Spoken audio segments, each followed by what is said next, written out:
Today's lesson is the atomic structure. Now, by way of definitions, an atom is the smallest particle that can exist. Everything is made from atoms. How about an element? An element is made up of one type of atom only. A compound. A compound is a substance made up of two or more atoms of different elements chemically joined together. A molecule. A molecule describes two or more atoms bonded together. Now, what is an atom made of? An atom is made up of three subatomic particles: the electrons, the protons, and the neutrons. In the nucleus of an atom, we have the protons and the neutrons. Surrounding the nucleus, we have the electronic shells which contain the electrons. Now, it is important for us to look at this when we consider the atomic structure. That is, a central nucleus made up of neutrons and protons surrounded by the electronic shells containing the electrons. It is also important for us to look at the mass and the charge present in the electrons, protons, and neutrons. Now, a proton is positively charged. An electron is negatively charged, and a neutron has no charge at all. How about the mass? The mass of an electron is almost zero, the mass of a proton is 1, and the mass of the neutron is also 1. These are shown in the accompanying diagram on atomic structure and the table that summarizes mass and charge of these subatomic particles. Now, continuing with definitions, atomic number and mass number. The atomic number is equal to the number of protons or the number of electrons in an atom. The mass number is equal to the number of protons plus the number of neutrons. We must also take note of what is called the relative atomic mass. The relative atomic mass is defined as the mass of an atom as compared to 1/12 the mass of the carbon-12 atom. Then there is the issue of isotopes. An isotope is the different atoms present in an element, different forms of an element where we have the same atomic number but different mass number. Note, different forms of the same element having the same atomic number but different mass number. That means it will have the same number of protons and electrons but different numbers of neutrons. If we consider the isotope chlorine with atomic number 17 but mass 35 and mass 37, in the chlorine 35 atom, that isotope will have 17 protons, 17 electrons, and 18 neutrons. But in the chlorine 37 isotope, we'll have 17 protons, 17 electrons, and 20 neutrons. There are common isotopes like carbon, potassium, and uranium.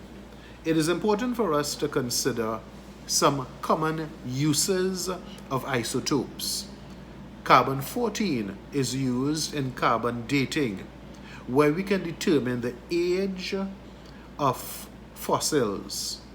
Radioactive isotopes are used for purposes in medicine.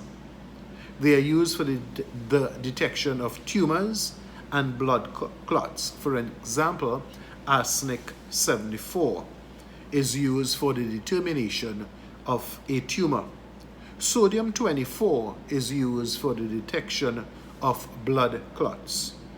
Cobalt 60 is used in cancer treatment, and iodine is used in the treatment of goiters. It is also important for us to know what is meant by the atomic notation. From the diagram shown, we have the symbol of the atom. The symbol. We have the number on top, which represents the mass number, while the number at the bottom would represent the atomic number. In this case, F fluorine, we have the number 19, which is the mass number, which, as I said before, equals the number of protons plus the number of neutrons. The number at the bottom, 9, represents the atomic number, which means we have 9 protons and 9 electrons. It means, therefore, that in fluorine F, we have 9 protons, 9 electrons, and we have, by subtraction, 19 minus 9, we have 10 neutrons.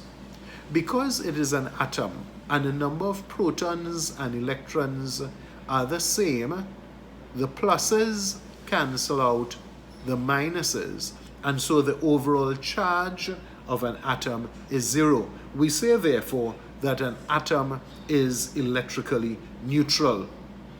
It is important for us to look at what is called the electronic configuration of the atoms listed in the periodic table, numbers 1 to 20, and that is shown in the last diagram.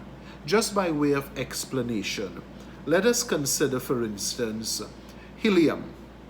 Helium, number 2, atomic number 2. There are 2 protons and therefore 2 electrons. We have 2 electrons. The first shell of the atom can accommodate only 2 electrons, and so we have 2 electrons placed in the outermost shell. The second shell will hold a maximum of 8 electrons. The third shell, similarly, will hold a maximum of 8 electrons. Now, let us look, for instance, at sodium, Na. It comes in at atomic number 11. The mass number is 23. Now, as I said before, if we look at the chemical notation, Na, 23 at the top, 11 at the bottom. Mass number 23, atomic number 11. It means we'll have 11 protons, 11 electrons, and by subtraction, we will have 12 neutrons. We have 11 electrons. Now, how are these electrons going to be placed? If there are 11 electrons, the first shell will have 2 electrons. The second shell, a maximum of 8. That's 2 plus 8 will give us 10. 1 electron remains for the third shell. Now, another example. Let's look at calcium, which comes in as number 20 in the periodic table. Calcium has a mass number of 40 and an atomic number of 20. It means we'll have 20 protons, we'll have 20 electrons, and we have 20 neutrons. 40 minus 20 gives us 20 neutrons. Now, if we have 20 electrons, how are these going to be distributed? The electronic configuration will therefore be 2 electrons in the first shell, 8 electrons in the second shell, that gives us 10, 8 electrons in the third shell, that gives us 18, 2 electrons remaining being placed in the fourth shell. Therefore, for calcium, it will be 2, 8, 8, 2. This, I believe, is a summary of what is required of us, the atomic structure. Please note what the atom is, what an element is, the definition for the molecule, the definition for the compound, atomic number, mass number, relative atomic mass, chemical notation, what is an isotope, the uses of isotope in medicine, agriculture, and in carbon dating. And then, of course, the assigning of the number of electrons, protons, and neutrons in an atom, the distribution of electrons in the various shells. I trust that this has been helpful for you and a good review for atomic structure. See you at the next time with another video. Thank you so much for viewing. Kindly share. I trust that this information is helpful for your studies. Thank you.